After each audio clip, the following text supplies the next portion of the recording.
Episode of Debt Nation, where we are busy putting death out of business, putting death out of a job, putting the Grim Reaper into the unemployment queue. We've got Ben Zion 2020 back. Thank you very much, Ben Zion, from Ben Zion 2020 campaign, coming back to help us and assist us along the journey. It's fantastic to see you here, sir. And Dr. Duncan, you're here as well. And as you would see, we have had for a long time down that band there of associated ideological and other supporters. Talk Spectrum, which is Kristen Conklin, a wonderful woman who's all about cognitive liberty. And Dr. Duncan, you are a cognitive liberty fan. You're a Talk Spectrum fan.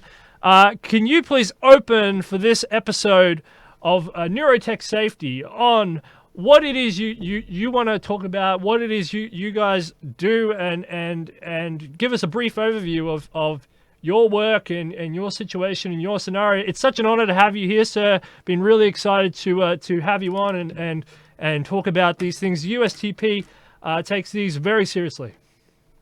Well, yes, thank you for inviting me. I try to speak a few times a year to the public. I'm mostly a researcher. My background is I have multiple degrees from Ivy League institutions and artificial intelligence, computer science. I worked for DARPA, CIA, the Army, the Navy, wrote the artificial code to track the Soviet nuclear submarine fleet, robotic surgery and medicine.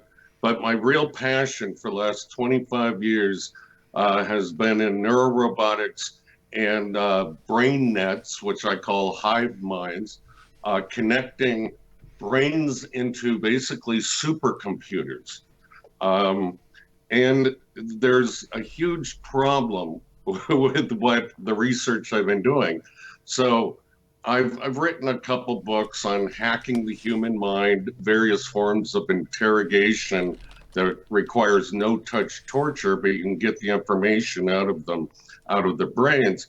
And I realized that, this is such a dangerous road to go on without the public's knowledge. We can alter democracies, their voting. We can assassinate the top people in direction with plausible deniability by programming humans. There's so many evil things we can do with it that we have done with it that I just thought, my conscience told me I have to come forward and expose a lot of these technologies that at least the three major governments have. Russia, China. China didn't discover it till later, and the U.S. and the U.K. obviously plays along with the U.S. quite a bit. And it's an unfair advantage.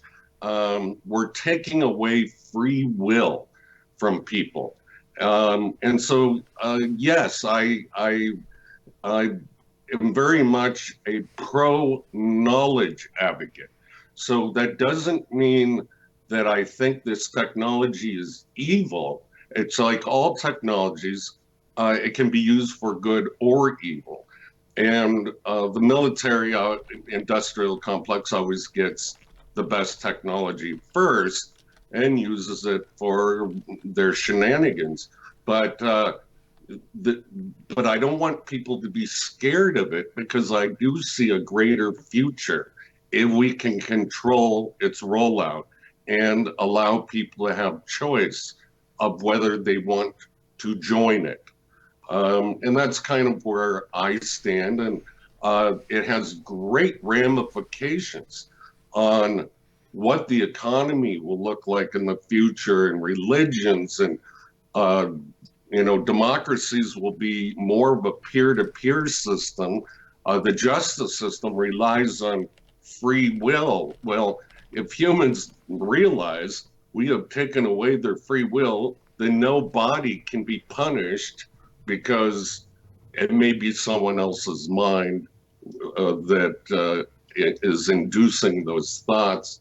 It leads to a lot of complexities. Let's say we even had immortality. Well, who gets it first? The rich. It costs $333 million right now. But no, that's not the way it can work. If you're integrating with a group of minds, one bad apple will spoil the bunch. So those people have to be tested before they can join the group. And it just brings up a lot of issues that we need to talk about now because it is happening now. And if you look in our Congress, in the US, we have very few scientists or technologists. They're mostly lawyers. That's just human laws that come and go with civilizations. I study the physics, the reality of things that cannot be changed that easily, that will last. And so a lot of my research is very dark. I study artificial intelligences that can automatically hack human minds. Quite evil, but this is what's going on. And so I share my research with the public when I have time to publish. Yeah, that's kind of my background. That is a fascinating, in-depth, beautiful, elegant opening salvo. Thank you very much for that, Dr. Duncan. I really appreciate that, and so many thought-provoking things. Already, my head is starting to explode. Ben Zion, we've talked to Christy Conklin about neuroweapons and about cognitive liberty and about neurosafety and this idea of cognitive enhancements coming through the mainstream public now with Elon Musk and Neuralink and Neuralace and also other technology companies that are doing brain implants and enhancements. What would you like to say as an opening salvo in response to that? Yes. Well, the kind of enhanced connectivity that Dr. Duncan has described toward the latter part of his introduction, this is something that we've talked about in a few different contexts, and one of them is in the context of something like Neuralace. And you and I know quite a few people in the transhumanist-party and futurist community who've expressed an interest of being a part of precisely this kind of organism, this kind of collective entity, but there are very serious concerns with participating in something like that. We want to be sure that such an entity does not lose sight of human values. We want to be certain that these people are not being manipulated. It's, having access to this kind of technology also means that outside influences could conceivably be influencing us to a very high degree. There's also any number of other concerns about the kinds of technologies that Dr. Duncan has described. Just yesterday afternoon, we did a short recap of our time at Princeton Envision Conference, and I spoke about one particular presentation on the last day of that from Susan Schneider about her book Artificial You, AI and the Future of Your Mind. And she described a number of possible paths to some kind of exocortex, some kind of dramatically enhanced human mind, and some possible perils in, again, losing the sight of our humanity, and also problems with some diminished sense of consciousness in other ways, and these are real concerns. As we were saying in the pre-interview with Dr. Duncan, we can be futurists and technologists, we can be techno-optimists, but we always must remember that technology is this double-edged sword, and there's a tremendous capacity for manipulation, and that's why we want to be having this neurotech safety discussion and all manner of summits to this end to be describing these prospects and also possible pitfalls that we will encounter. And I'm looking forward to having this discussion with you both tonight. Thank you very much there, Ben Zion. That's a really good opening salvo as well. Cognitive liberty is extremely important. The thing that I really worry about in the form of cognitive liberty, a thought manipulation and stuff like that, of course, but this idea that we don't understand consciousness yet, and we don't understand what the fundamentals of consciousness is yet. We haven't yet done brain reverse engineering project, which is something that I think we need to do before we start to understand consciousness. The other thing is we don't know whether it comes from physics. And so all of this sort of talk about integrating machinery and other technology into the brain, it's confusing when you base it on the fact that we're doing something to an unknown factor that is consciousness. Dr. Duncan, before we go into econ, religion, democracy, justice, and all these other things, what do you think consciousness is? What do you think this idea, this notion of consciousness is? Is it important in the context of what you are talking about? Well, you know, you're getting off on a very large kind of philosophical argument, and I'm writing a book called The Physics of Consciousness. It won't be out for a while, but you know, I'm a human, and I look through the human lens, and that's the way I understand reality. While we know if we add chemicals to our body, it alters our consciousness. So we know the brain has something to do with consciousness, the way we perceive things. Now, when you start using words like soul, that means a continuance of kind of the quantum field since the Big Bang, if you will. And then you get into the Star Trek Energizer problem. If I clone you exactly somewhere else, is it really you? And these are the philosophical questions people are going to have to come to grips with. Is a perfect mind clone, a perfect human clone, really you? And you can be destroyed at the other side. And you just shifted time and space. Others will argue it needs to be quantumly entangled for it to be you. Those are the issues. Yeah.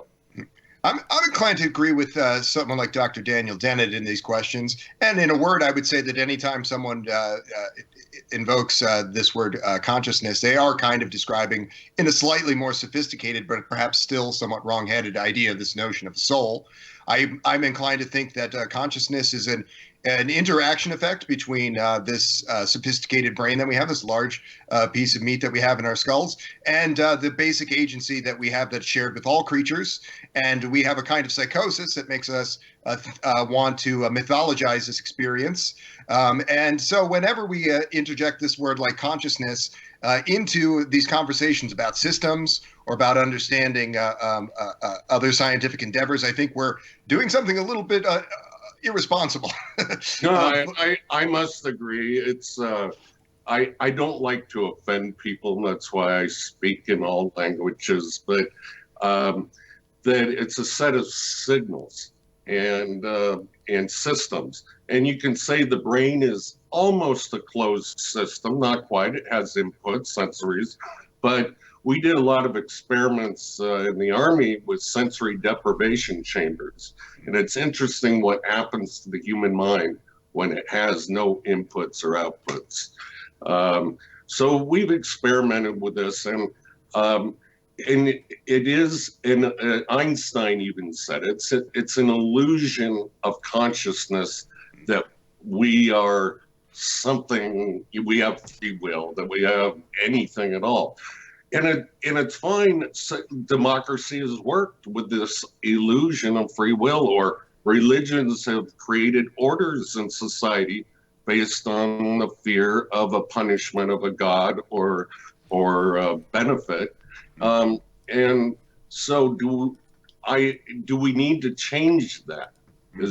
I guess is another question. That is a good question. To the degree to which this is a construct, it still might be a quite valuable organizing principle for human beings. And we have the prospect, as it's described in Susan Schneider's work, of losing sight of some of that as we see these enhancements. So whether or not consciousness is real, it still might be important to have this connection to who we are as human beings and that the sort of values that are associated with it. And some of that could quite easily be lost. You know, this exocortex thought experiment describes a creature rather different from ourselves. So one example that was given was there was a woman, a friend of Dr. Schneider, who had a serious memory problem. So she had no functional sense of self, and very little work that she could do, but they were able to attach to her this very not perfect, but artificial hippocampus that gave her the ability to begin to form memories and things. So she became a rather dramatically different person. And we can imagine that in the future, another normally able person will be a rather dramatically different person. And that has serious implications for how we are dealing with human institutions and one another. And that's exactly right. We don't know what will happen if we can increase our intelligence 1,000-fold. Why would we look differently upon those non-transformed humans as we do ants? We step on ants. And I do think it's possible we will lose our humanity unless we can program in something into this higher intelligence, directives. We are here to protect the earth. We are here to do it in a sustainable way, to minimize suffering for humans and to maximize happiness. So we can somehow put down primitive directives like we have from our monkey ancestry of selfishness and the 7 deadly sins. If we can reprogram that primitive psychology, I think we'd be okay. But we got to figure out how to do that. Wow. Yes. And Dr. Ben Goertzel, an incredible technologist and thinker in these future communities, he describes techno-optimism in positive terms, and at the same time also talks about how many of these technologies are coming out of rather perverse institutions, the military-industrial complex, the corporate surveillance and social engineering of the business world. And if these are the areas that we are seeing these technologies, those values might not be quite as good as what you've described. That's already the case, and we have to see that we have a conversation about how to fix that. Okay, now you hit on a very good point. You know, I've been an activist in this field for about 25 years. I've spoken with the head of the LFBI, with the Senate Intelligence Committee, and they just play dumb. They don't know what's going on. Spoke to 23 senators, same thing.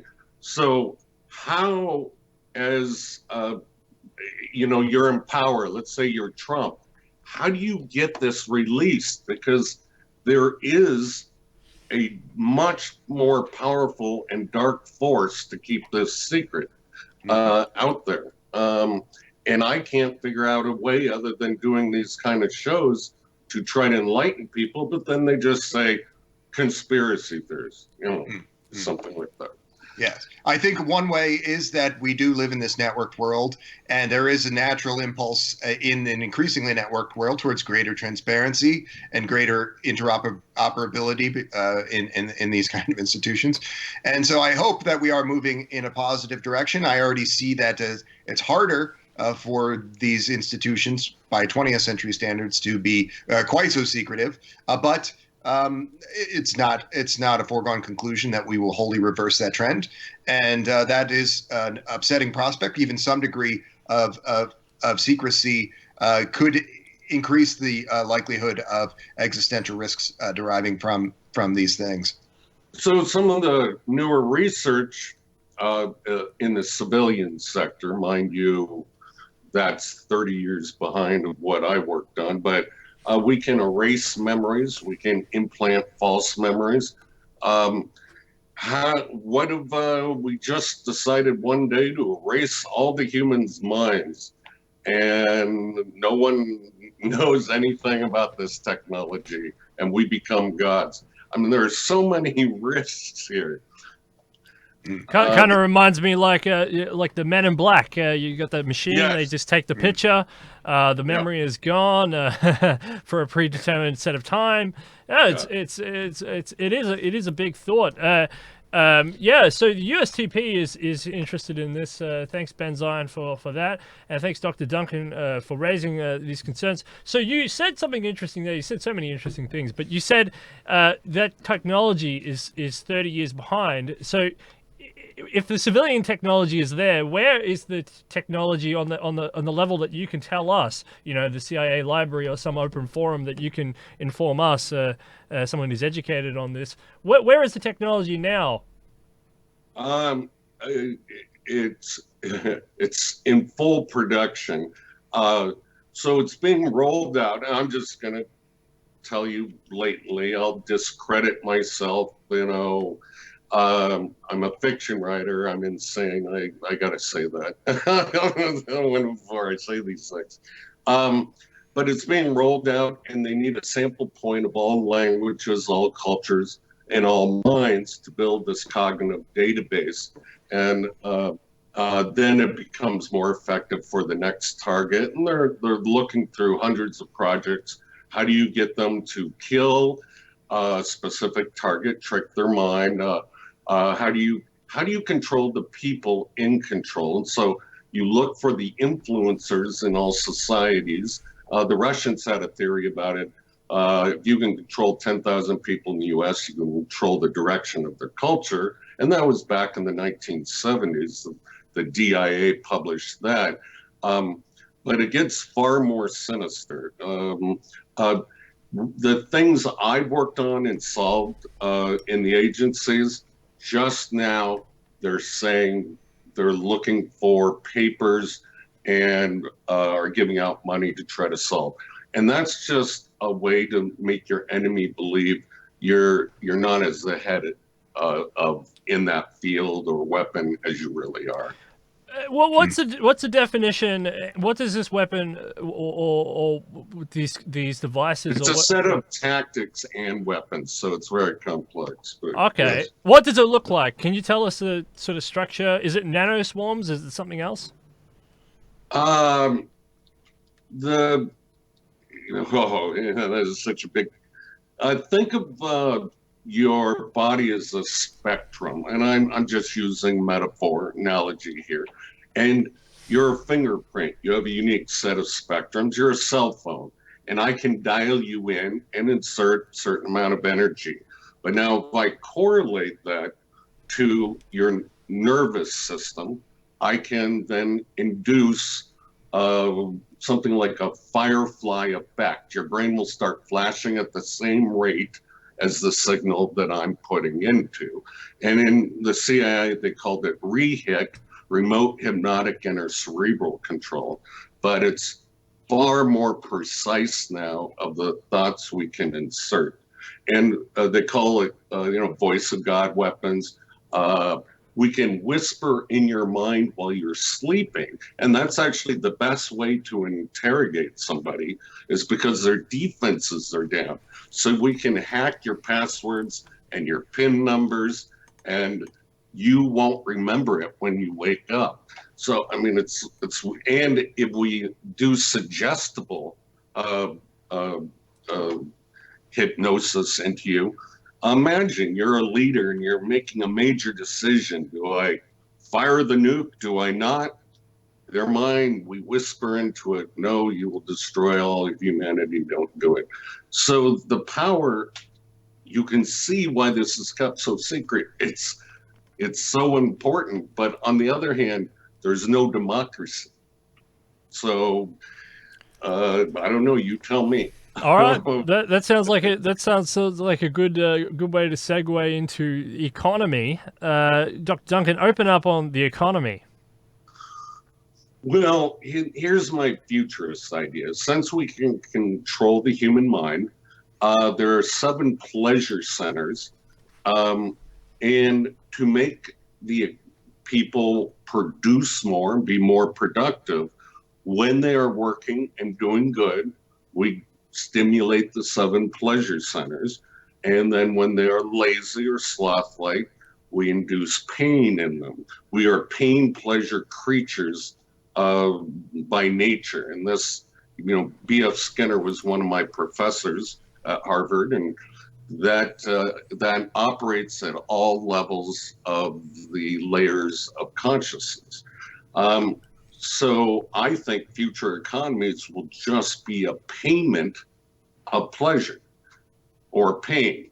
and that will be the exchange. It won't be money. It won't be imaginary dollars, Bitcoin, seashells, diamonds, which we can create cheaper, but no one died to get to them from the earth. What you need is rarity in the currencies we use in order to give it value, but they're just trading instruments, a symbol. And so I think we can go directly to the source. What is that symbol? And that is pleasure that we're ultimately seeking. Ben, what do you say? Yeah, what do you say, Ben? Yeah, it's an interesting future prospect, and I think to some degree an exciting one. I think the idea of I'm reminded a little bit of Cory Doctorow's book Down and Out in Magic Kingdom, where there's a kind of transparent social credit system that's replaced the economy. So people's main motivator in doing things tends to be to enhance their profile in this public space. And I can imagine that is a little bit similar to that, being connected more directly to joy. There's a lot of ways that we can begin doing sorts of things like this now. A mainstream presidential candidate who I had the pleasure of meeting some weeks ago, Andrew Yang. I got to say hello and ask him a quick question. And one thing that he's supported is a kind of a social credit system of this kind that's very distinct from that social credit system, the more notorious social credit system in China. But it's one that would allow people to be incentivized in the sharing of things in this non-monetary way, and it was a system that would encourage a sort of some kind of good behavior, good Samaritan type behavior, sharing in ways that are not wholly tied to money or things that would tend to have monetary value. It's an interesting approach, and I wonder about the implementability of it in the present time. But certainly now or very soon, we'll begin to start having alternative economies. And it's actually something that's come up quite a lot recently, because I've been meeting with a lot of folks who have spent quite a lot of time as philosophers or researchers on e-governance and how emerging technology can allow us to be creating new institutions of value and maybe ultimately transforming some of these larger institutions into something that is more of greater use for humanity, and in some ways allowing people to be more connected. No, excellent answer. And I agree fully that we somehow brainwashed people into thinking, to becoming addicted to greed. And when they do that, that really doesn't help the economy all that much. And so there does have to be a social point system of charity, good works, and other things, a separate kind of economy, like you said.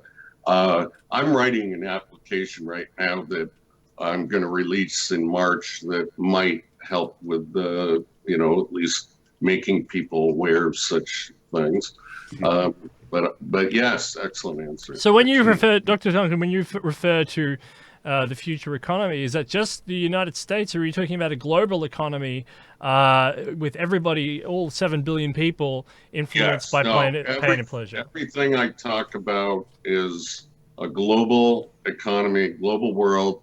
And, I don't want to sound like a new world orderist or whatever, but that is the directive of our military. They will not stop until we're under one flag, whatever flag that is, doesn't matter.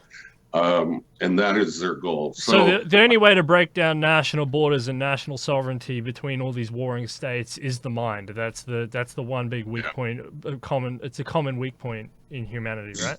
So okay, you bring up next point. What if I can produce a signal over the world which entrains people's minds to think slightly more alike over generations? Well, then we won't have all these cultural differences of why we even want a war. So that's kind of the idea behind it. And in nearer terms, we can describe the Chinese social credit system and the failings therein, but it is tending to be something that would have that effect, reducing provincial lines of thought, reducing non-useful cultural properties of a similar kind, and enhancing scientism. And so those are not bad things. No. We certainly want to see that people's civil liberties and certain that are not unduly penalized in terms of economics and so forth. That's it. You hit on it. And now, where does the injustice come into the system? It's those in power. That power always corrupts.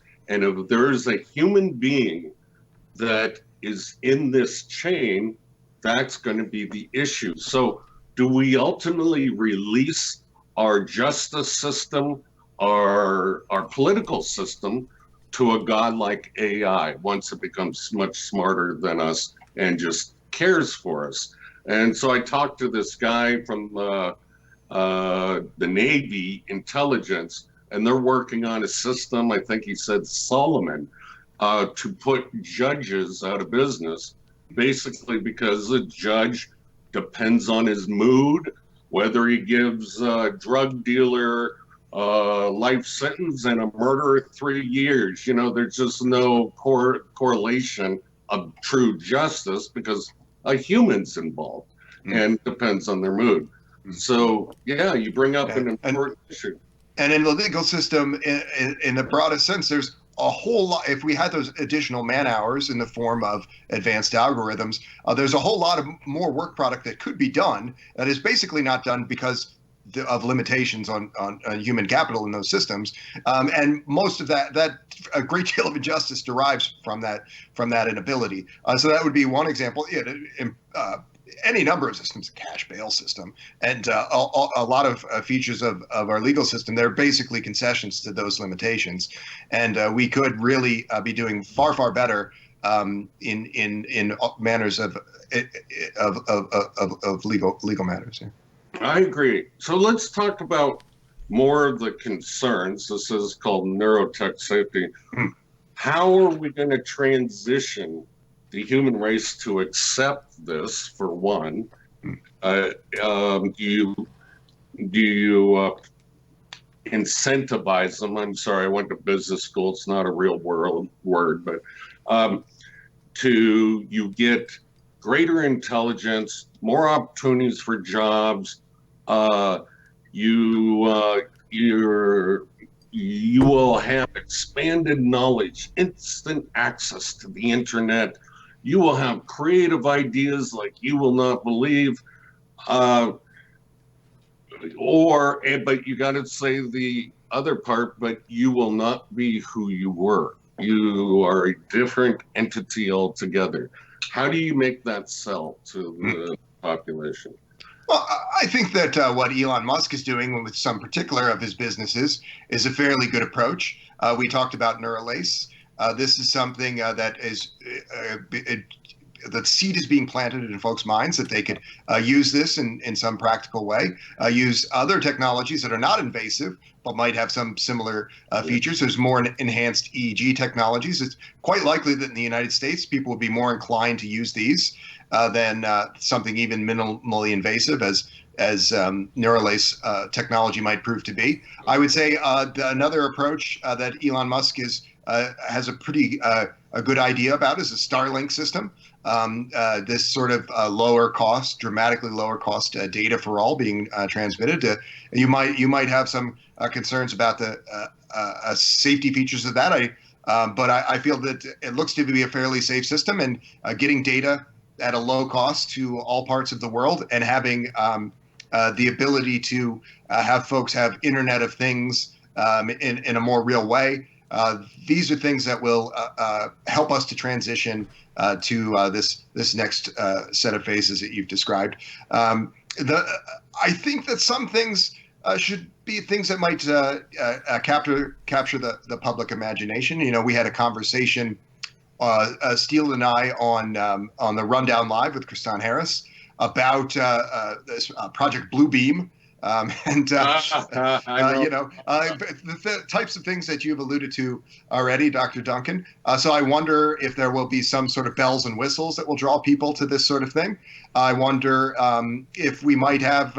I won't mention him by name, but I spent a few hours talking to a prominent AI philosopher and researcher, and we discussed the prospect, an unsettling prospect perhaps, of a sort of a quantum computing derived skeleton key that could decrypt a great number of systems worldwide and effectively invade those systems.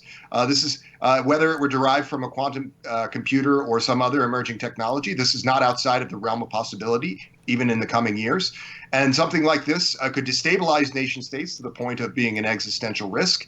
The thought experiment that we engaged in at the time was imagining a set of protocols being in place for rolling out e-governance at a global scale in that sad eventuality to provide us greater stability. So the best thing in that we can hope for, whether it's things that people would find unsettling or not, is something that would not be a great loss of life. Causing people to adopt these things, but rather maybe some inspiration or something that they find a little bit unsettling, but not something that has actually led to tremendous. What if the global AI decided there are not enough resources on here, given the population trends of increase, and some people need to be sterilized or die? How would we prevent that conclusion, or should we? Because it is looking after our greatest interests to sustain life on this planet and hopefully get off this planet in 1.5 billion years before our sun depletes. Now, if we do nuclear war, evolution's not going to catch us up to where we are now. So life ends here. So we must survive. How do we prevent that? How do we put in those directives? And if you were under mind control right now, how would you know it? Yes, I don't know. a troubling thought. But I will say of concerns of a Malthusian kind that, and actually Max Moore, transhumanist philosopher, I'm going to be having brunch with on Thanksgiving, and also Aubrey de Grey, who I've been lucky enough to meet at some recent conferences. They both attempted to address these concerns, and one way that we would address these concerns is saying that there's a good deal of evidence that if we have political and, more importantly, economic stability, as we tend to see in the developed world, that populations are at or well below replacement. So if we can ensure that kind of stability worldwide, we are quite likely to be able to prevent concerns about a population takeoff of an unsettling kind. Even if we have a life extension to a high degree, it would not be a high enough degree to offset that population shrinking. One more question. So you said, global knowledge for everybody. I'm privileged to know 1,000 ways to destroy all life on this planet. Who should have that knowledge? How do you test people for trust levels of who can get all knowledge? Yes. In a hive mind or otherwise. Yes. I this is very concerning. I have a small biotech lab and work with some students at ASU in that capacity. And I know that many of these folks and almost anybody at the graduate level has the knowledge. Were they sufficiently insane to create unleash a terrible bioweapon? And this is concerning. And it's something that Nick Bostrom has written about recently, describing a great bag of white balls, and with each new technology, withdrawing one of these balls, and eventually, if we continue quickening the pace as we are, we might draw a black ball that could prove to be very damaging or wholly annihilate the human race or life on Earth, and this is something that we want to avoid. This is why I feel we need to be, as much as possible and as quickly as possible, as we said, these people already exist, transitioning from government surveillance and corporate surveillance to a sort of panopticon society where people relinquish certain aspects of their privacy, have certain elements of metadata that's shared with all, so that we can be certain that someone is not going to bumble into something like this. Yeah.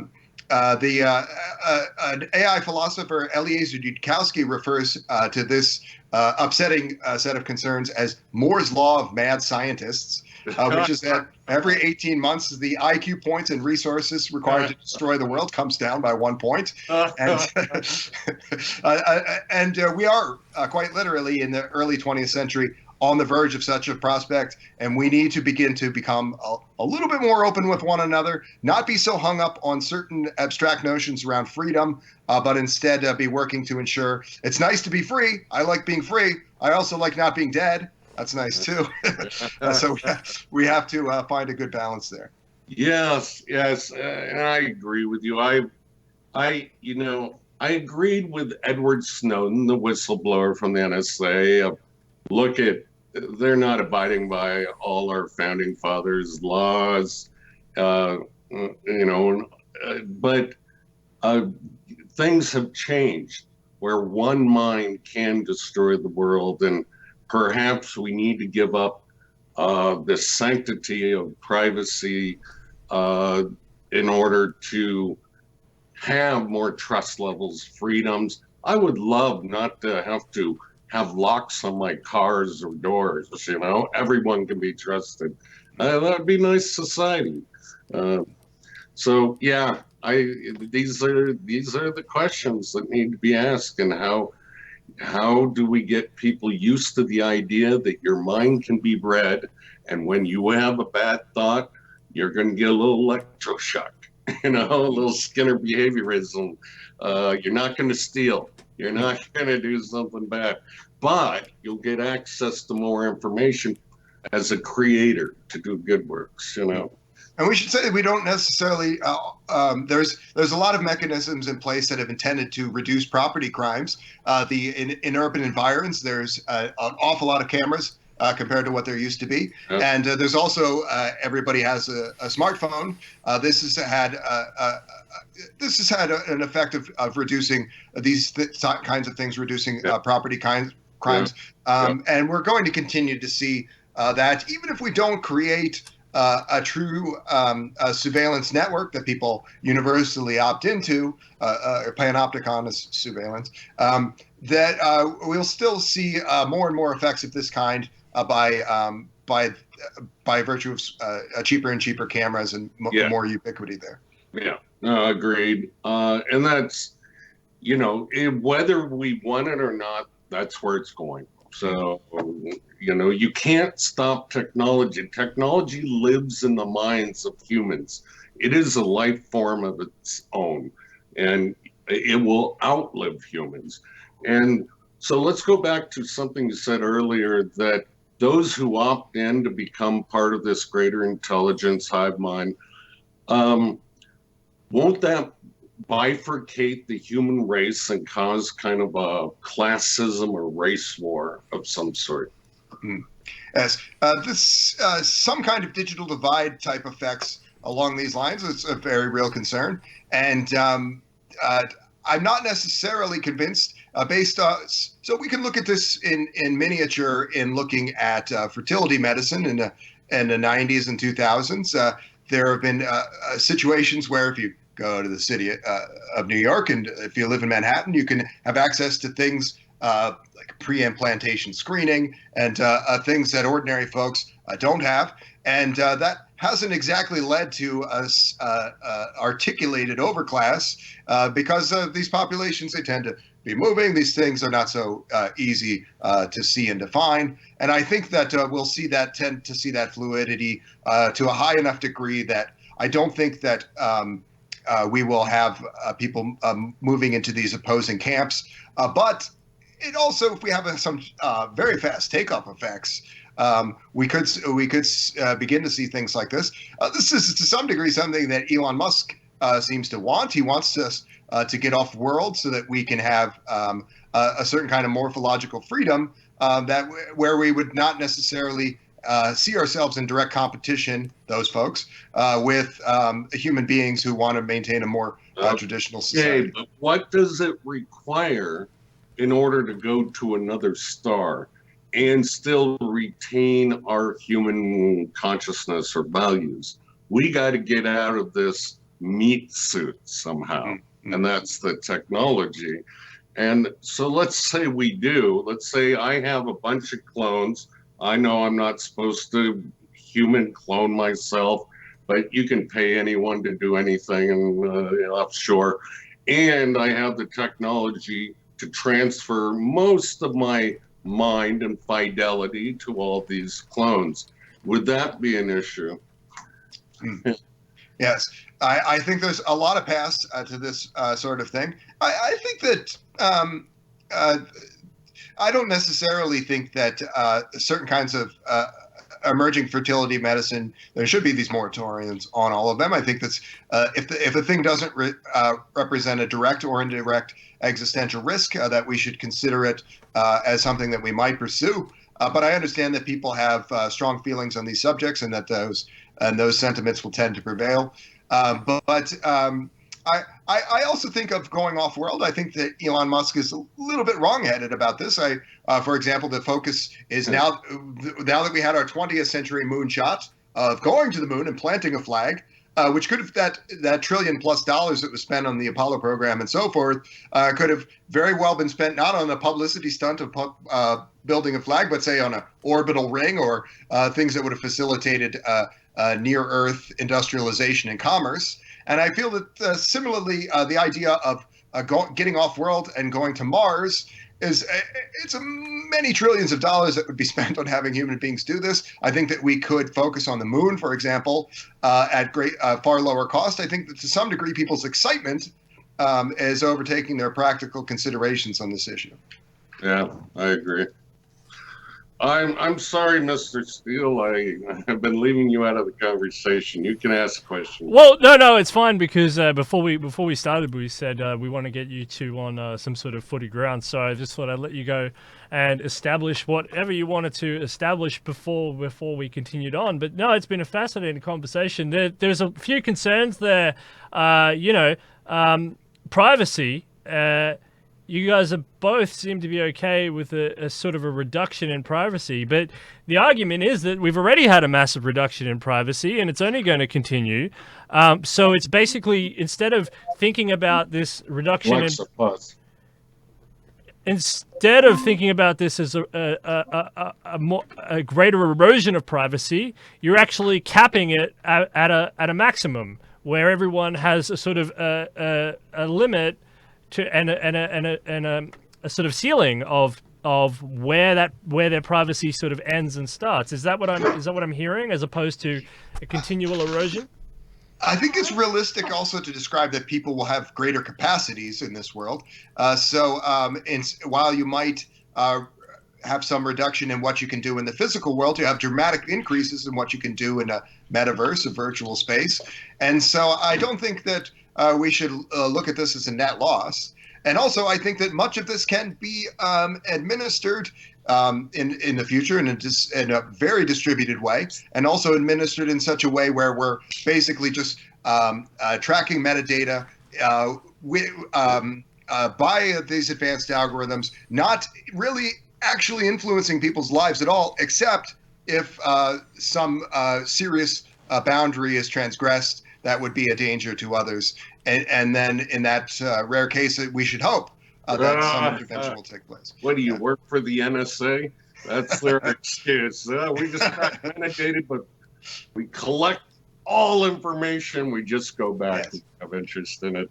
And I don't like that the government surveillance is the main application of this sort of thing. I should like to see that it become something that has a lot more public involvement and oversight. Ultimately, something that is fully distributed and decentralized and self-organized. I was so appalled when I met these oversight committee people. I was just, there's nothing there. There are no checks and balances in our government. But Anyway, so the technology is here. It's coming. And I was hoping to have on this channel, I tried to get hold of McAfee to be on this show with us and give his very shoot from the hip libertarian views. But you know, he's fleeing in his yacht from country to country somewhere. But he called me and he was interested in firewalls for the human mind. And Colonel wrote about it in the 1870s. How do you stop someone from and please don't say tinfoil heads. Stop someone from reading your body's electromagnetic energy, deciphering it in a cognitive model, and then inserting new information. And so these are called firewalls for the human mind, and it's also propaganda. I mean, we're concerned Russia's going to influence our election just through the information networks, but we allow our own military to propagandize us now. It's legal, which has gone on forever. And so what is philosophically a firewall for the human mind? And I can't come up with a definition because we are learning creatures. We need information, and we only learn from our sample points in life. Mm-hmm. You know, there's many descriptions of futurist civilizations that we could go into, but there's two extremes here that we could perhaps describe that might give some insight into this. One is one where digital technology is more or less set aside, and the enhancement of humans is through biological means, germline engineering and so forth. Those people could be rightly described as politically and societally anarcho-primitivist, and yet they have superhuman capacities. On the other extreme, we have the digital society that's so advanced that we have this new sphere in which everyone participates, something like an omega point, perhaps. And but in present-day terms, not everyone wants to opt into that sort of thing, and there are legitimate concerns about people being manipulated as we begin to see these technologies being articulated and understood in the public imagination. And I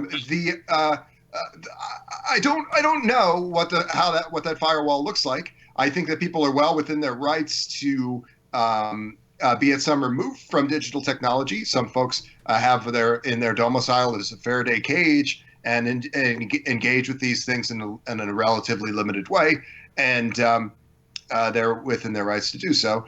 Beyond that, it's difficult to say. We have to see what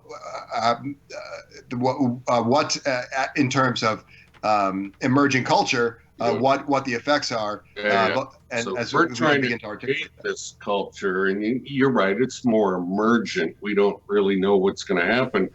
And you made me think of something interesting. Florida, for example, made it illegal to collect rainwater on their property. Yeah. Solar panels, you're not allowed to use them separately unless they're connected in the into the electrical grid in some states in my country. And so don't you think the government would pass a law? You are not allowed to disconnect from the brain network at some point.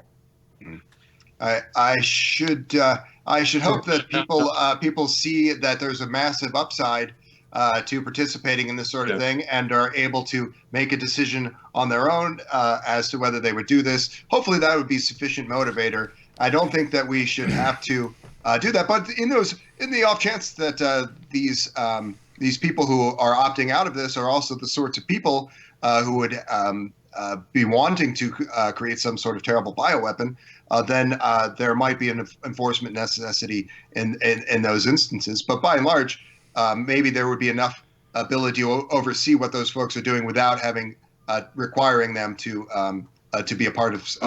Unless you're talking about like revolutionaries, like I don't think the Amish would be trying to create a bioweapon, for example. But Yeah. But you know, but maybe some sort of ISIS Al Qaeda derivative might be. Conceivably, yes. Yeah. So Okay. You guys are all putting a positive spin that you trust the secret government that I work for.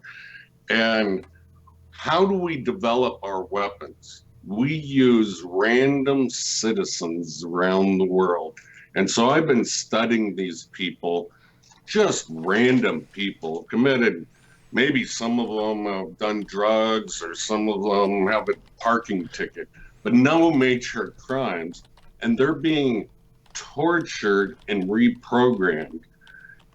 That is my concern. And it's also my theory. Anyone who hears voices that goes on killing sprees in the United States, which they won't tell you on the news. I was in one of their suicide letters in the Florida State campus, is that they're trying to bring attention to this weapon system of voice to God, and they think, you know, killing people or children will bring attention to it. So the media closes that out. But isn't that a way to take away gun rights and alter cultures? I mean, do you trust your government that much? Doctor, what do you say when you say that they're targeting random civilians around the world? Do you mean that there's extra jurisdictional hits? I mean, Obama killed somebody. What's Anwar al-Awlaki? That made major headlines. That was an extrajudicial kill. I mean, that was a. What do you mean that? I mean, how long has this been going on for? Why isn't the United Nations involved? I mean, when did it start? Well, in fact, the United Nations. We're talking to a reporter of the United Nations now, but the technology is too unbelievable for most people, and so we have to keep it in conspiracy theory, which we train the population to immediately revoke anything that's truthful after those words are said. And that's a neuro-linguistic programming technique we've used on the public. But let's say the CIA's MK Ultra program. Now, my state senator from Idaho, hero of mine, Frank Church, brought this up, you know, and they shredded 70,000 documents of how they were mind controlling and experimenting on American citizens. So those people, I feel bad for. I just think, yes, we need volunteers for weapons testing, but these people pay your salary and taxes, and you're torturing them to death. It's one thing. That's kind of evil, isn't it? It's one thing if you're testing, if the U.S. government is testing on domestic, citizens. I mean, that's one thing. But if the U.S. is coming down to, say, a country like Australia, who's been a fundamental ally, you're one of the Five Eyes. You're a yeah, sure. Of the U.S. Yeah, we're like a subsidiary. I get it. I totally get it. But if they're coming down here and they're hitting people from my country, let's say, you know, that's. Surely there should be some sort of mechanism to prevent that sort of that's. You would hope. I mean, I would say of Australia that that's immoral. In present day terms, it's immoral. Has close dealings with China as with the United States in many of these things. But culturally, politically, and almost ethnically aligned with America, but economically we're aligned with China. That's our big problem. So our values are clashing at every single spot. I mean, that's why we can't do a trade war, but we can. It's hard for us. We're stuck in the middle of a nowhere's land at the moment. But yeah, this notion of hitting people around the world from the United States, it's disruptive. And what is it just a psychological tactic where you get people to think that the Americans are hitting you, so you can just get hypochondriacs, intellectual hypochondriacs, to run around sprouting this all over, so the American intelligence community seems more sophisticated than it actually is. Is that what's going on as well, or is it the technology is real as you're saying?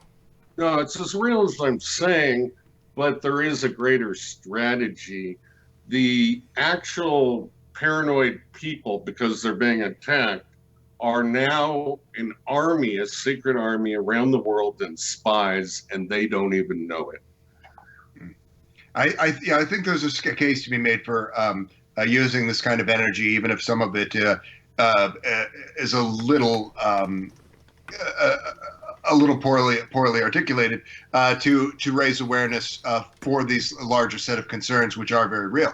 And I want to call back what you said a few moments ago about a better class of government and how we get there. And maybe this might sound like more cockeyed optimism to you, but I think that you mentioned John McAfee. I think John McAfee is someone who has perhaps a kind of profile and the resources at his disposal to be participating and implementing things like blockchain voting, things like greater moves towards e-governance, all of these things that would be enhancing representation without necessarily being required to dismantle the existing mechanisms of government. I was lucky enough to interview a gentleman named Max Kay, who founded a party in Australia, the Flux Party, and they are a blockchain voting and e-governance party, and they are not at all interested in influencing other policies. They want to overlay digitalization onto government and improve efficiency and better outcomes of this kind as a result. And I think that this approach to e-governance will lead to many of the things. Mr. McAfee and I might tend to differ on some things as to right libertarian versus left libertarian outcomes, but I think that this push towards e-governance generally will quickly lead to a world where some of those distinctions become a little bit more academic. Certainly, as we move into greater post-scarcity and post-industrial kind of civilization, some of those concerns largely around how tax laws are written become a smaller consideration. And I would also like to say of John McAfee that our friend Zoltan Isfin, who is running as a Republican challenger to Trump, Mr. McAfee, who is a libertarian frontrunner in the presidential race, and our friend Howie Hawkins, founder of the Green Party and Green frontrunner, myself, we are going to be participating in a virtual debate together, along with an to-be-determined Democrat.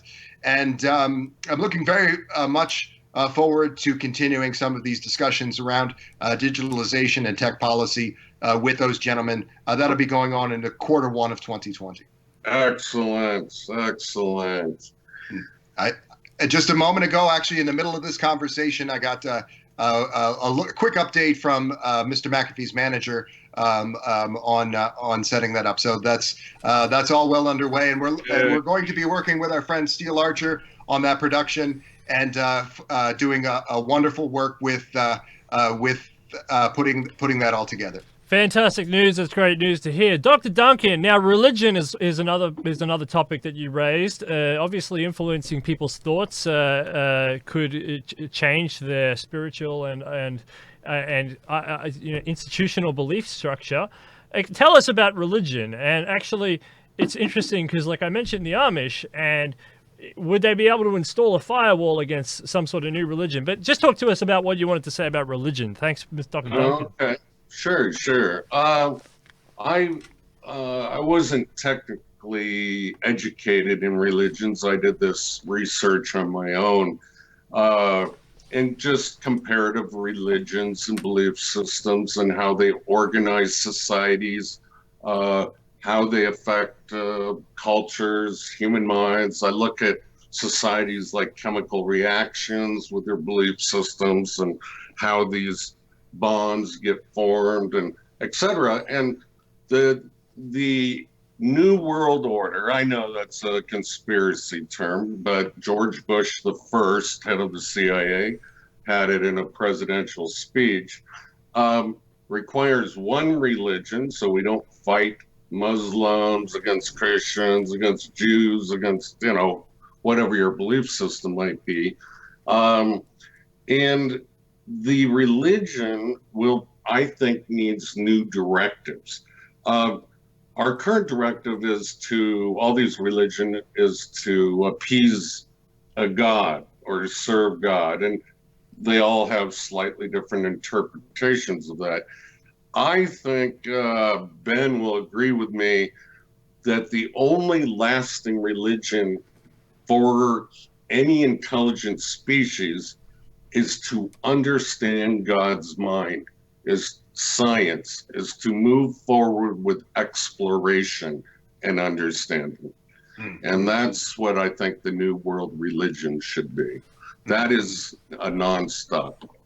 Indeed. Transhumanism. And you know, I am not a person of faith as such. In fact, I just, for personal reasons of maintaining mental clarity, I try to generally aver any sort of metaphysical notions at all. But I will say that Steele and I had a wonderful opportunity to put together a panel discussion with religious transhumanists of different kinds. And I think that those folks who are interested in techno progress and interested in life extension, which is near and dear to my heart, if they are living fully in the 21st century, we want to elevate those folks and maybe over the folks who have more provincial lines of thought, so much as we can. So I even though I am not a great subscriber to some of these metaphysical lines of thought, I do value my relationships with those who are, and particularly if they have demonstrated that they are people of the 21st century. Okay, you brought up something interesting. Life extension. Now, it is a primitive program within all sentient creatures on this planet for survival, life extension. But what if the government, you know, I always take the negative and positive. Okay, I can put you in a virtual supercomputer forever and you live out your greatest fantasies. Or you were a bad man in this world and I can eternally punish you forever. How do we stop that kind of scenario? I think that we'll tend to see some in time, and I don't know what that time frame would be, alternatives to corporal punishment or capital punishment in some form of this kind. I think by and large, those things will not be an eternal punishment, but more something something more like removing the danger that posed to society for some period of time. I should hope so. I don't imagine that these legal structures will become dramatically more vindictive than they are today, but perhaps perhaps that's true. True. Very true. I mostly have tended to subscribe in recent years and have been familiar with these digital uploading concerns for many years, but in recent years more to prospects of physical immortality or physical life extension. Immortality is a strong word. So that is, and just in this post-CRISPR era, that has become, with each passing year, a dramatically more realistic prospect. So I tend to like to encourage people to think of super longevity in those terms, but it is more or less an eventuality that in some decades we will have to consider many of these other roads to a more durable experience. I have to. Very political answer. I have to interject there and say, you know, the Chairman Gennady, he's a libertarian, and we have lots and lots of libertarians stacked inside of the transhumanist-party, and I'm really glad that they're all here because they invoke this idea of freedom. Now, when it comes to most aspects of what we advocate, it's freedom on the fact that there should be choice. You know, you should be able to choose to upload yourself to a hive mind system, or upload yourself, have a backup or a clone, or, you know, quantum entanglement. You should be able to have that choice. No one should force you to do that. The other thing that you should be free to do is this sort of voluntary euthanasia complex. If you get to 100 million years and 3 days old, you should be able to voluntarily euthanize yourself if you want. I think that these notions of freedom are these are intelligent creatures. We're intelligent creatures. We're only going to get more intelligent and smarter.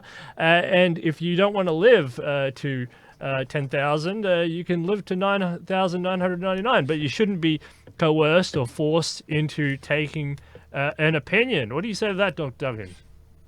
Oh, my question. Okay.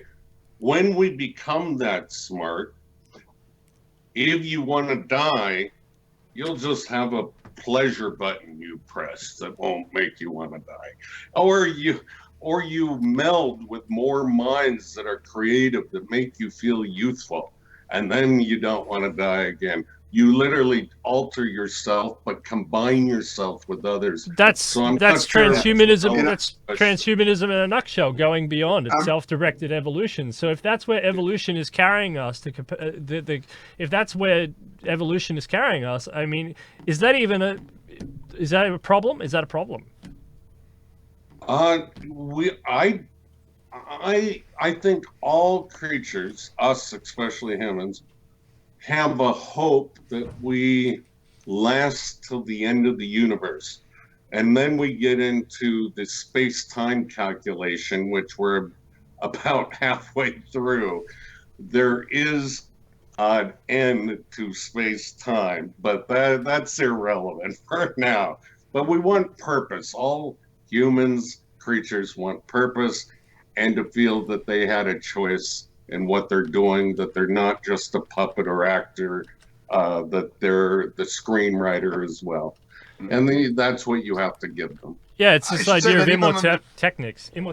Go on, Ben. Even at the time scale of many thousands of years, there's a high likelihood, there's an incredibly high likelihood, almost to 100%, where any given individual living many thousands of years will die by even if their life is naturally extended, will die by some misadventure or act of God or other mishap. That's entropy for you. But I want to say, I'm thinking of my friend in this context, who is an Alcor client, a cryonics client, and she's concerned herself in recent years. She is also somebody who holds out hope for a physical life extension. Alcor would be a measure of last resort in her thinking, and she's still a vibrant, middle-aged woman, very, very healthy. But she's concerned that at some point down the line, she may have to travel to another country in anticipation of fulfilling her cryonics contract, because she wants to be able to end her life prematurely in a relatively healthful body and mind, in anticipation of better preserving in that possibility. I'm not up on cryogenics right now, but I do know the initial idea was flawed because the water in the body lyses the cells, et cetera. So I don't know the current technology of how they. It's still quite imperfect, but the vitrification has gotten quite a bit better, and there have been, even just in recent days and in recent months, also some heartening breakthroughs with reanimation and suspended animation that might portend this prospect of being able to actually fulfill the other side of those contracts. And it remains to be seen. It's a gamble that people are willing to take at the end of their life. It is not a foregone conclusion, but it is. I actually think that's the wrong direction to take. I'm obviously not very attached to my ugly body. I'm willing to give up this meat suit. But the mind, the creative mind, I would like to contribute to future humanity. And so I think you must find a way to clone the mind and preserve that. And then you can put it in any other body, young body you want to. But I think that's the direction to go, rather than trying to capture the brain and the cells and the synaptic connections right at that moment.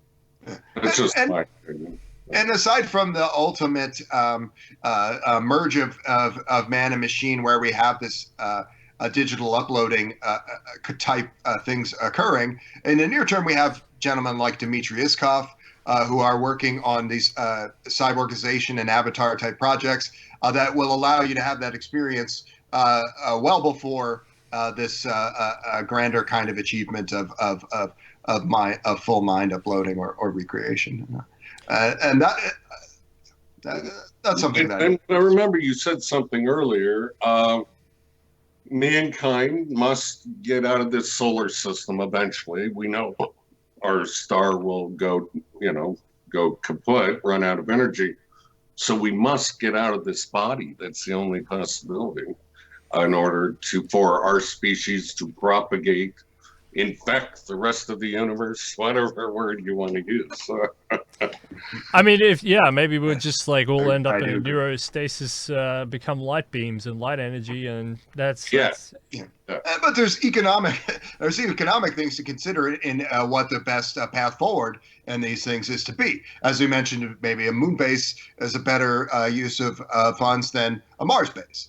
But this, similarly. That doesn't, in fact, maybe some things where we focus on paths of least resistance rather than things that excite us the most will tend to lead us more quickly to those things that do excite us just by having better facilitated techno progress. And this is why I like to, even though to some degree this is just a sort of a buzzword or a nice way of describing something, but I like to caution people from always talking in terms of artificial intelligence. As I said at the beginning of our talk, we don't want to always be thinking in terms of consciousness, in terms of building my robot buddy, because all of that human capital that's being expended on artificial intelligence could be maybe better used in creating a recursively self-improving algorithm, predictive algorithms of the kind that Ray Kurzweil has been talking about recently. He's talked about this at RadFest, and a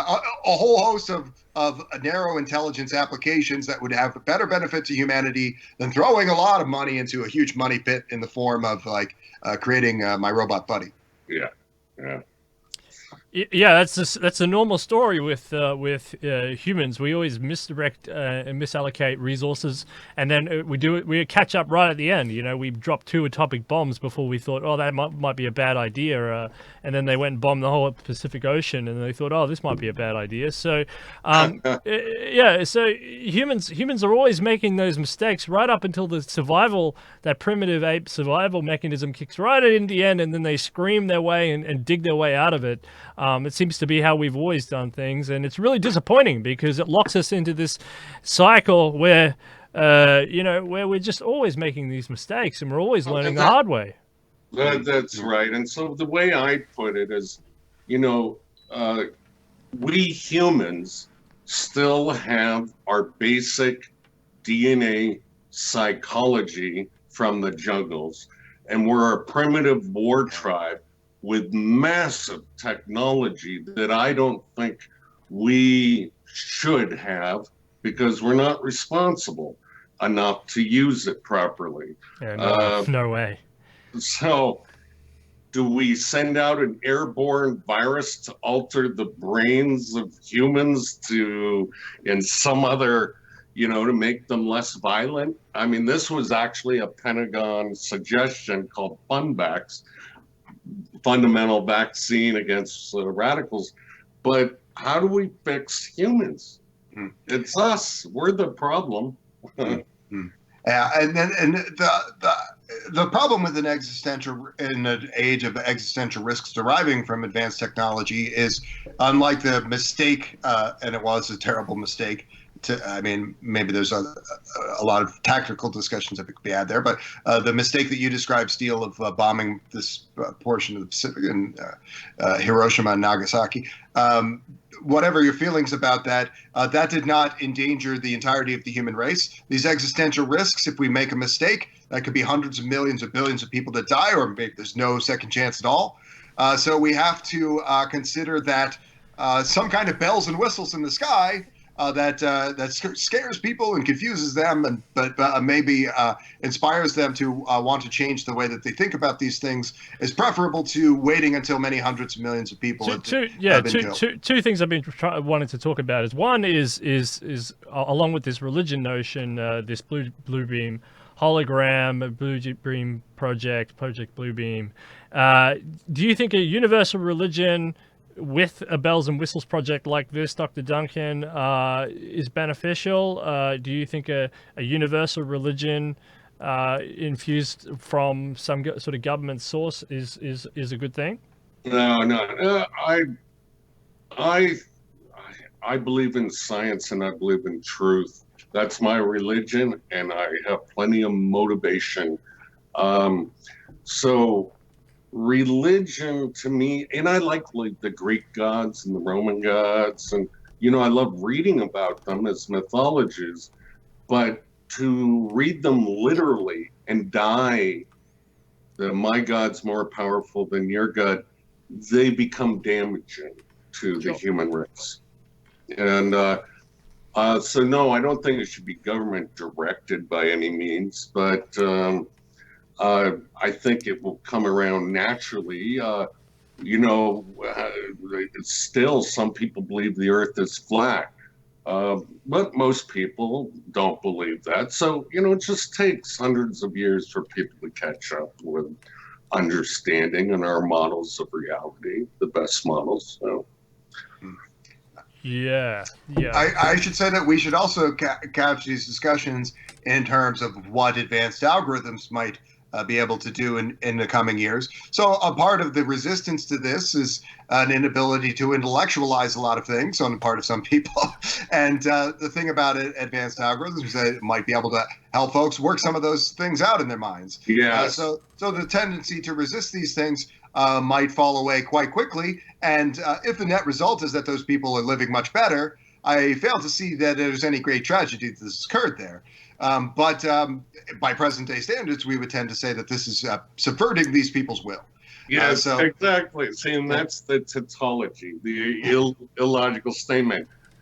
They are now mind controlled to feel better, to accept it, and it goes in a loop. But yeah, I get it. And we're already seeing some technologies that are able to understand, in some way empathize with humans to a higher degree than humans are able to. So there's this kind of social, this ability to be reading biometrics at a very high level. It does already exist in some other predictive capacities. It does suggest that we might soon be able to have emerging technology influencing these pockets of provincial thought, and maybe hopefully not in a way that's disruptive to those folks, because the benefits to them might be quite substantial. Yeah, and you're right. If you look at the individual, we can predict their thoughts 5 seconds before they have them and it reaches the consciousness. And, good for weapons systems and other things like that. But societies work kind of on the same level.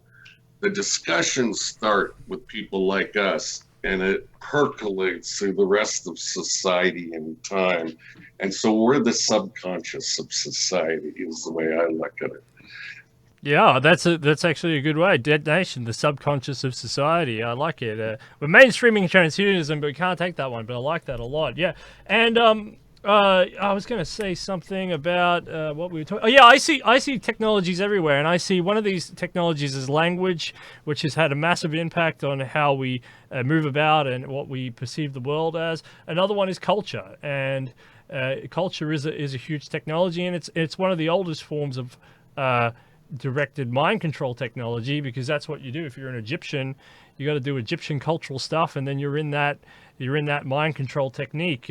That's kind of like why I like the United States a lot, because although it's got a certain culture now, definitely it was founded on this notion of radicalism in terms of radical freedom from another culture, which was the Great Britain, the empire. So, I kind of like the United States for that reason, and it doesn't probably stand for that anymore. And Dr. Duncan, you're telling us all these bad things about what that overbloated government is doing. But the basis of it, and you said that they're not following the founding principles of the founding fathers, but that's kind of what the United States was all about. It's what people fled there for. It's what they built liberty. Give me your huddle masses, because it stood for freedom. And if I may, for just a moment, Steele, I'd like to say that to best honor that democratic experiment, I think in the 21st century we should,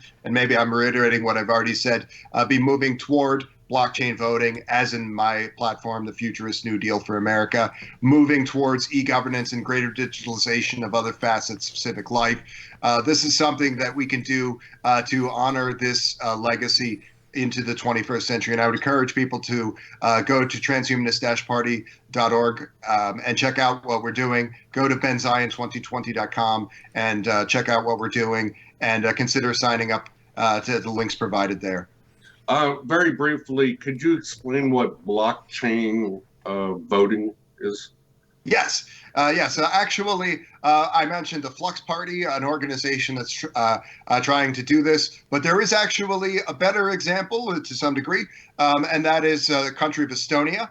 Estonia has a fully realized blockchain voting, or iVoting system. 55% of voters in that country, they are going to their desktop and voting in this way. It saves them a lot of time. It saves a lot of resources. They're then using a two-factor authentication system to validate that, so that makes it at any scale completely hack-proof. They have not considered having removing this system in spite of some small hiccups. It's nothing that's proved to be disruptive, and this is a relatively small country, but this technology could be used to great effect in larger countries as well. So that is what we want to be doing. Again, there's always going to be great benefits for digitalizing these things, just as we see people in the marketplace can be doing so much more in the virtual space than they can in the bricks and mortar space. Government is not caught up with this basic organizing principle, and it's something that we want to encourage people to think about and accept. I'm a little more radical than you are. I think I've run mathematical models that show if we have everyone take an IQ test, everyone take a character test on their polygraph, and a test of the candidates, the knowledge of the candidates, and you weight them from 1 to 20 in terms of their voting, of how they score on the test, you get a far better intelligent outcome of the solution. So I'm a bit of a radical, but definitely e-governance. So I agree with you. Yeah, the e-governance thing is good because it's an overlay. It's an extra sort of overlay of what America already is. Because lots of people argue. The argument in democracy is paper ballots versus electronic ballots, and then when people say paper ballots, they say, the one box was manipulated, or this or that was manipulated. Or if they talk about electronic ballots, you go back to George Bush in Florida, and people say, well, what was that all about? I think Jeb Bush might have rigged the presidency of the United States. But with blockchain, it takes all that frustration away, because the system breaks down if the nodes aren't all verified across the whole network. You could use the whole internet of the whole world to verify that network. I call humans nodes as well in my mathematical models, but the issue I'm looking at is how are these nodes manipulated? What does democracy really mean at its fundamental value? If money buys you the presidency, well, then it's not democracy, because it just means it's advertising. Yeah, that is where we are. Yeah, we're living in a plutocracy. When people sometimes want to critique this blockchain voting system that's described in the Futurist New Deal for America, they're concerning themselves with hackers, with bad actors infiltrating the system. But in point of fact, That's not the thing that's messed up our democracy. It is this wholesale voter suppression, this special interest domination that more or less is able to wholly micromanage the federal government and subvert the will of the people. And this is something where, like with the federal land dividend, we have to maybe take a sort of alternative approach and to address this and be willing to do something a little more drastic. And the e-governance and blockchain voting would be giving power back to the people. It would be of something that would tend to be allowing people to participate more easily, in the same way that other candidates from other parties are advocating for a voting holiday or for changes of this kind. Blockchain voting would solve many of those concerns by just allowing people to be more active in their civic duties in a simpler way. We have an awful lot of barriers to entry there that are not necessary. Just as we said that in the marketplace, don't already have it. Yeah. And the marketplace's digitalization is accepted. Nobody worries that I won't be able to buy anything on Amazon because of hackers. It sometimes happens. But everybody has done this many times this week, still use this kind of system. And we need to be considering that we have the same level of functionality in government services. Agreed. Dr. Duncan, so before we pack up and before we all run away to do whatever we do in our lives, I just want you to just unpack everything that you want to say again. Just sum it all up. So the government's hacking our brains. Tell us more. So sum it up for us. What does it actually mean for people, the man on the street? What's the pub test? Okay. Well, first I wanted to clarify, because this what the transhumanist-party really meant, and it's a scary word to a lot of people that I talk to. They think it's evil because they've been tortured mentally by the governments and that kind of thing with neuro weapons. But transhumanism, if you wear glasses, if you wear hearing aids, if you have a pacemaker, you're already a cyborg. We've been doing this throughout the ages. So that should not be a scary word. That means improvement of the self, the physical, and of the mind. And in terms of privacy rights, or really people, so I study a large group. Some hear the voice of God that's very pleasant. Oh, you're awesome. You're doing the best job ever. And so they don't complain. It's kind of their happy personal Jesus. But the ones that I study are the ones that are being tortured and obviously complained and being what's called MK Ultra, but on steroids and remote. And so I try to raise awareness for that. Are you in contact with Dr. Giannardo? Oh, no, I read his book and I know who he is, but no, I've never spoken to him. No, I haven't. Yeah, he's an activist. I don't think he's researched as many people or as detailed in the technology that I am.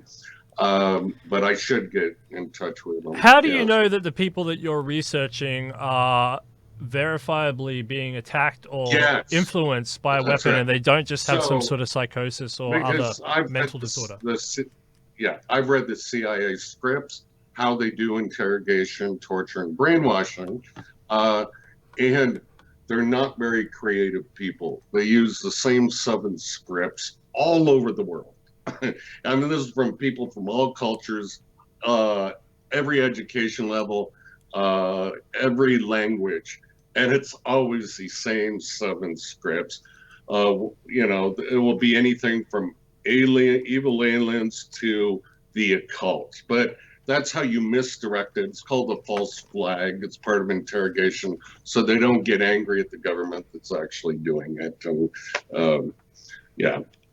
So somebody like that's I'm good with this. So a talk show host like Alex Jones, for example, is he free, or would he be cognitively influenced? How about people and personalities in higher positions or public positions? What happens to those type of people?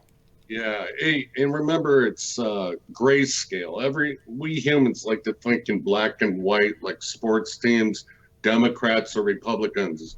Binary thinking, and that's not the way this works. We can do it very subtly, amount of influence where you don't know, or full on like some of these torture victims that they can't even have a single thought of their own. So it's a very powerful and useful tool for the intelligence community. And does the TV, the television influence the weapon? Is that part of the matrix of control? You can say that's part of the tactics to manipulate minds. You need all the senses to override all the senses. So visual, you could say TV, propaganda, and I call it the hypnotube because under MRI, it shows that the higher cortical functions of the brain shut down while watching television within 20 seconds. So it truly is programming the mind. Auditory, well, that's called V2K, or the voice of God weapons. And then you can map out the other parts of the brain that have tactile, and I don't want to get into the torture because it's very grotesque and isn't appropriate for this audience. But anyway. All right, fantastic. Well, we had actually a really good conversation, and I'm really impressed with that. And thank you very much, Dr. Duncan. I think Kristen Conklin is very happy in the comments somewhere there. Very happy that she's finally got us. And McAfee, we'll have him on another day. That's fine. Once he's stopped running away from the CIA or whatever he's up to. So that'll be really good. The CIA, he manipulates all cultures to win the hearts and minds. So I don't think the United States is innocent from influencing even your culture and government. Oh, no, I have no reservations. I think we're totally, we're a subsidiary state, tiny little thing. Yeah, right. At least you know that. Yeah, 25 million in a democracy that's totally has its entire national security hinging on, the U.S. Pacific Fleet. I'm pretty sure a big chunk of our parliament and our upper echelons of bureaucrats are pretty compromised. So I'm not too worried about that. And that's actually a big weakness, and it's exploitable for anybody who wants to take that for a run. China, for example. No, thank you very much, Dr. Duncan. I'm very, very, very interested in that. I'm going to go away and think about if I'm free or not. And the only other question I would have for you is, we're heading into a VR simulated world where we're going to get more, people are going to go into VR simulated stuff. We'll talk about it. We'll talk about it on another time. But take this. I just heard of augmented reality, which is also my cue to get another quick plug-in. So also in Q1 of 2020, I will be breaking the Guinness World Record for the longest period of augmented reality immersion. And then during that time, I will be conducting a number of interviews with prominent folks in this field in anticipation of a book on the subject as well, The Road to Augmented Reality. So stay tuned for those things coming to you in 2020. What are you going to become? No, thank you very much. And I'd like to talk to you about that VR stuff, but I've got to run, Dr. Duncan, because I think that's a whole nother layer. Excuse the phrase of intrigue. Thank you very much, gentlemen, for coming on Detonation. Dr. Duncan, Benzine 2020. Very, very, very good insights. If you just joined us, go back and watch that. That's death. That's Detonation, where we're putting death out of business. Good night, guys. Thanks a lot. Hey, it was good meeting you guys. Yeah, it was good meeting you. It was good meeting you, Dr. Duncan. Thanks for doing this. Yes, cheers.